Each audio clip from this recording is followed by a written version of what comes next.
Hello guys. Guys, siapa sih yang gak kenal dengan boneka ikonik khas Betawi ini? Nah, betul sekali guys. Namanya tuh ondel-ondel. Nah, sebelumnya namanya tuh bukan ondel-ondel guys. Banyak tahu sejarah ondel-ondel.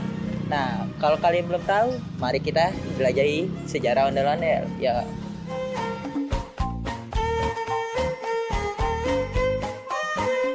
nah guys, ondel-ondel diperkirakan sudah ada sebelum tahun 1600-an guys di Batavia. Nah, uniknya namanya dulu bukan ondel-ondel guys, namanya tuh dulu barungan dari kata Betawi yaitu barengan atau bebarengan. Kenapa bisa namanya barengan? Karena dia selalu berpasangan guys antara ondel-ondel laki-laki dan perempuan di setiap acara budaya atau arak-arakan guys.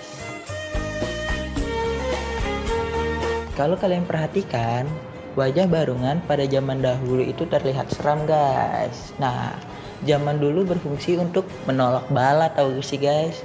Masyarakat Betawi percaya bahwa barungan itu bisa mengusir roh-roh jahat dan wabah penyakit guys. Jadi, kenapa wajah barungan bisa terlihat menyeramkan? Dia berfungsi untuk menolak hal-hal jahat guys atau hal-hal gaib.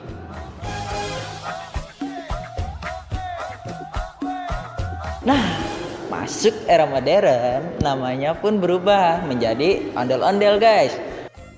Ondel-ondel ini diambil dari kata Betawi, yaitu gondel-gondel, yang berarti bergandul atau menggantung guys. Ini menggambarkan gerakan tangan ondel-ondel atau boneka Betawi ini yang pada saat diarak itu menggantung atau mengayun guys. Oke guys, lanjut. Nah guys, nama ondel-ondel semakin meledak pada tahun 1970-an. Nah, faktor utamanya adalah terciptanya lagu legendaris yaitu lagu Ondel-Ondel guys yang diciptakan oleh Bapak Joko Subagio. Nah, yang dinyanyikan pula oleh sang maestro kita yaitu Bang Benyamin Sueb. Nah, sejak saat itu nama barungan mulai terlupakan guys.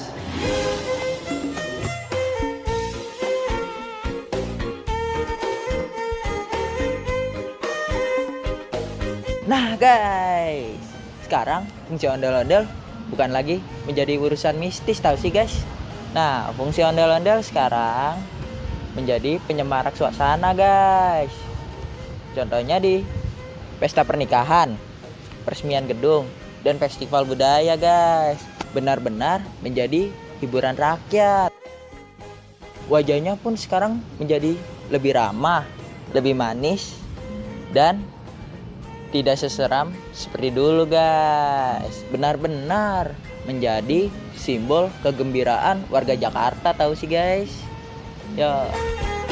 Oke guys, sekarang kalian sudah tahu kan sejarah ondel-ondel dan perjalanan ondel-ondel ini kayak gimana? Kayak ada yang kurang ya?